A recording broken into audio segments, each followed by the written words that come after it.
shipping procedures in ports for exports and imports. We all know exporter can send shipment through any of the modes of transport dependent on the terms of contract between the exporter and importer. The mode can be shipment by sea, shipment by air, shipment by post, and shipment by land. In this lesson, we will study procedure for shipment of export cargo, port procedures, and types of import.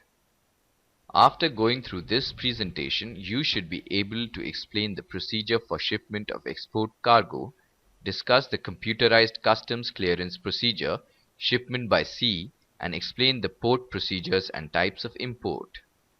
The essence of shipment of export cargo is to obtain negotiable copies of bill of lading, as many as required in the export contract. The different stages in the process are: first is shipping order. The process of shipment of cargo commences even before the goods are ready for shipment. Next is clearing and forwarding agent. Clearing and forwarding agents are specialized people with knowledge of procedures and documentation involved in shipment of goods. So exporter has to appoint clearing and forwarding agents experienced in the product and country to be exported. Next is shipping documents. As soon as export goods reach the warehouse, exporter arranges for a complete set of shipping documents to be passed on to the forwarding agent along with detailed instruction. Next is verification of documents at customs house.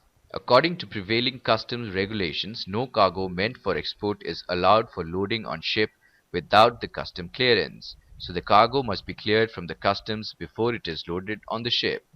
Next is obtaining carting order from the port authorities.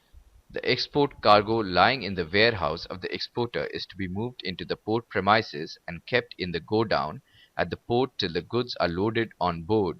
Next is customs examination of cargo at docks.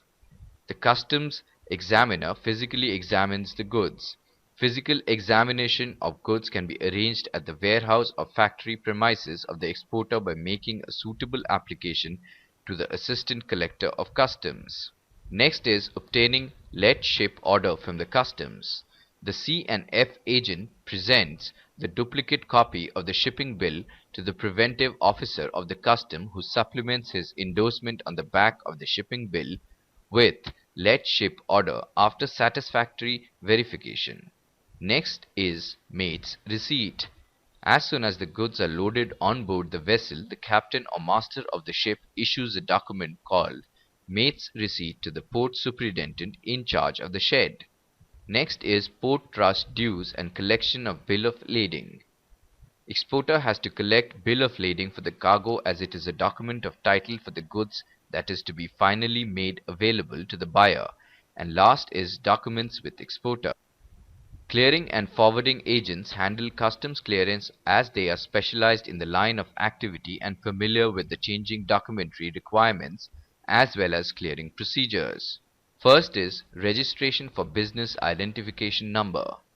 Exporters have to obtain PAN-based business identification number (BIN) from the Directorate General of Foreign Trade prior to the filing for customs clearance of export goods. Next is electronic filing of shipping bill. The formats should be duly completed in all respects and should be signed by the exporter or his authorized CHA. Next is shipping bill. Under manual system, shipping bill is submitted by exporter or CHA. Under computerized system, exporter is not required to file shipping bill. It is rather generated through computer system. Next is checking of documents at custom house. Shipping bills involving foreign exchange are sent to the appraisement section. In appraisement section, dutiable and drawback shipping bills are allotted to appraisers for scrutiny and examination order. Free shipping bills are sent to examiners. Next is physical examination of export cargo by dock appraiser.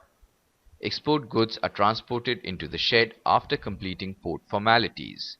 The shed appraiser or examiner conducts physical examination of goods as per the examination order. Next is drawal of sample. With the appraiser dock export orders for samples to be drawn and tested, the custom officer may proceed to draw 2 samples from the consignment and enter particulars thereof. There is no separate register for recording dates of samples drawn. Next is generation of shipping bills. After examination of goods and scrutiny of documents, if everything is found to be in order, the appraiser feeds let export order into system on the shipping bill. Then shipping bill is generated by the system in two copies, that is, one custom copy and one exporter's copy. Next is loading of goods under supervision of preventive officer. Exporter submits his copy of shipping bill to the preventive officer of customs. Next is mate's receipt. Shipping company hands over mate's receipt to port. Next is post-loading certification. Preventive officer earlier recorded certificate of shipment on exporter's copy of shipping bill. Next is collection of bill of lading. Exporter or CHA submits the mate's receipt to the shipping company and requests it to issue the bill of lading, negotiable and non-negotiable copy. Export cargo can be brought into the port after the ship has been allotted a berth and declared for loading. Shippers have to pay the port charges dependent on the procedure followed by each port. Some ports collect port charges before loading, while Bombay Port offers the facility of collecting port charges after loading. Carting permission. Before bringing cargo to the shipment shed, it is necessary to take carting permission from the superintendent of the shed, an agent of the shipping company.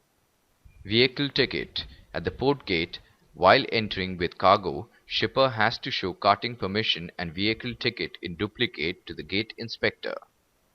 Mate's receipt. Soon after goods are cleared by customs, exporters or CHA obtains let ship order from preventive officer of customs on the exporter's copy of shipping bill. Bill of lading. Shipper collects bank copies of bill of lading from the shipping company and prepares 2 or 3 negotiable and required non-negotiable copies of bill of lading. Different agencies of government use separate numbers for identification of individuals and businesses in relation to activities concerning the agencies. It has been further decided that such common identification number to be used by various agencies will be based on permanent account number allotted by the Income Tax Department.